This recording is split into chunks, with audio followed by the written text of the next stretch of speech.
Tesla Model Y Long Range 2022 UK First Drive Review. But before we start, please support us by pressing the like and subscribe buttons, so that we can continue to provide information about car and motorcycle news. Also turn on the bell button to get the latest updates. Your support means a lot to us. Thank you. What is it? It has been a long 2 years for European Tesla fans. The Model Y has been on the road in the US since 2020, but only now has the compact SUV arrived here. Based on the Tesla Model 3 Saloon, the Model Y adds a degree of practicality, a chunkier stance and a heftier price. Starting at £54,990, the long range tested here is one of two variants, beside the £64,990 performance. It uses the same battery pack as the Model 3, at an estimated 75 kWh. Tesla is notoriously coy about capacities, which supplies energy to two motors, positioned at the front and rear, for 434 bhp and 424 pound-feet of torque. That's good enough for 0 to 62 miles per hour in a rapid 4.8 seconds, streets ahead of the 6.9 seconds of the Kia EV6.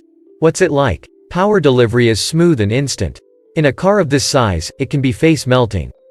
Four-wheel drive keeps you planted to the road, particularly in the corners, while the steering is also a strong point. Despite weighing the same as a Rhino, the Model Y handles dependably and smoothly. There isn't too much feel, but you feel confident in corners, especially with the lighter comfort steering mode. The most noticeable change the Model Y brings over the Model 3 is its vastly improved practicality. It's 181 mm higher and 50 mm longer than its saloon sibling, so headroom and rear legroom are ample. The spacious cabin also feels light, thanks to the huge standard panoramic roof. There are several big storage areas dotted around the car, and it has a huge 854-liter boot, increasing to a van-like 2,100 liters with the rear seats down, plus a 117-liter frunk. In what is otherwise a widely refined package, the ride is a bit of a letdown. On the standard 19 inches Gemini wheels, it feels rigid, if not uncomfortable or bone-shaking. The optional 20 inches wheels could exacerbate the problem, as we experienced abroad last year. The interior looks wonderfully clean and tidy, perhaps too tidy for some, because there's no instrument display and physical controls are limited to two scrollers on the steering wheel, buttons to open the doors, typical window switches, and two stalks behind the steering wheel that control the indicators, the screen wash, the cruise control and Tesla's effective autopilot functions. It can be overwhelming for those new to Tesla that almost everything is centered on the 15 inches touchscreen. That includes the radio, climate control and speedometer, and other functions you will need in more of a pinch, like the windscreen wipers.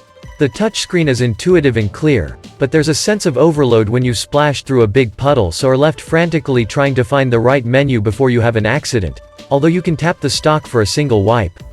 There's also no way for the rear passengers to adjust their seat heating or climate control. As a user interface though, the infotainment is generally great.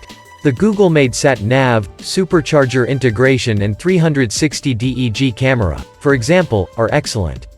Tesla's build quality is still a bone of contention, and some areas of the interior can't match the quality of the touchscreen.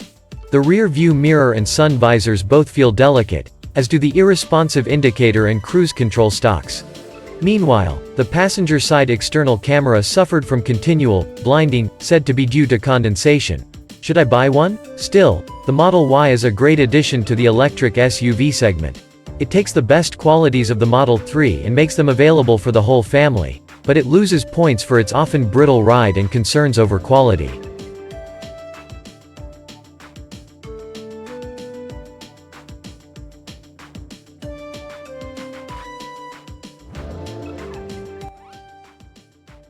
Thanks for watching.